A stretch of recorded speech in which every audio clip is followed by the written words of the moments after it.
Short time में कुछ seconds में जिस तरह से उन्होंने फायरिंग की, वो एक तरह से ही was well trained to do so. He was a shooter hired by someone. जो भी है एक्सपोज होने चाहिए। तो अभी हमारे साथ डॉक्टर शोभा यादव उपस्थित हैं। नमस्कार जी मैम। नमस्ते। यहाँ आए, क्या कहेंगे इस विषय पर? सच कहूँ तो निशब्द हूँ, और इस आक्रोश के लिए जो भावनाएं रखी जा रही हैं वो संपूर्ण रूप से हम दिखा नहीं सकते हैं। एक शेर की, एक वीर शिरोमणि की जिस तरह से निर्मम कायरता से हत्या हुई है, ऐसे लगता है जैसे एक शेर का कुछ गीदड़ों ने शिकार कर लिया हो।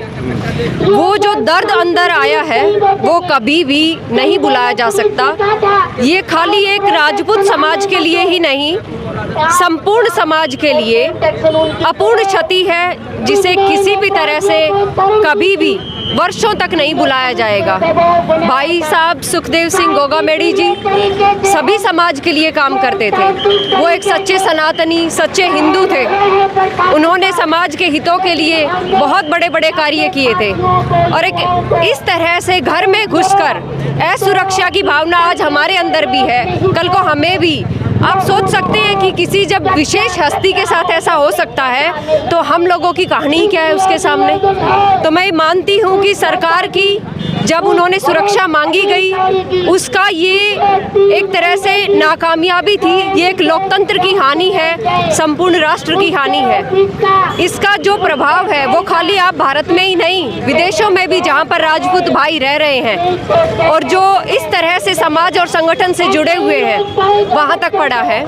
और जो उनके दोषी हैं, मैं चाहती हूँ, मेरी दिल से ये कामना है कि उनकी इतनी निर्ममता से एनकाउंटर होना चाहिए, उनको तुरंत फांसी देनी चाहिए, और फास्ट ट्रैक में इस तरह के मुकदमे तुरंत से तुरंत प्रभाव से सरल होने चाहिए। बात करें महेंद्रगढ़ की, तो महेंद्रगढ़ से नितिन फौजी का नाम आ रहा है, क्या कहेंगे? जी, मैंने पढ़ा है अखबार में भी और सुना है कि एक आर्मी में रहते हुए इस तरह की जवान ने ये हत्या की है।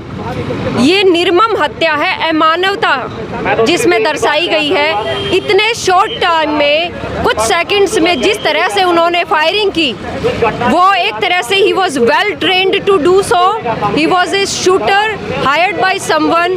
जो भी है एक्सपोज होने चाहिए, और महेंद्रगढ़ का नाम उस इंसान ने अपने प्रभाव से मिट्टी में मिलाने की कोशिश की है। और मैं ऐसे जो लोग सेना में भर्ती होते हैं जिनकी सोच ही देशद्रोही है, आतंकवादी है, उन लोगों को घर से एक अच्छी शिक्षा नहीं मिल पाती तो वो इस दिशा में जाते हैं। ये उनके संस्कारों के ऊपर देश हित के लिए एक बहुत बड़ा क्वेश्चनेबल है। थैंक यू मैम, बहुत बहुत। जैसा कि आप जानते हैं, सुखदेव सिंह जी की जो राष्ट्रीय राजपूत करणी सेना के अध्यक्ष भी थे, उनकी गोली मारकर हत्या कर दी गई। उनके ऊपर आपने अभी डॉक्टर शोभा यादव जी के विचार सुने महेंद्रगढ़ के इस महाराणा प्रताप चौक से। अभी और भी साथियों से कराएंगे आपकी बातचीत। आप बने रहिए हमारे साथ इंडिया न्यूज़ पॉइंट पर। बहुत बहुत धन्यवाद।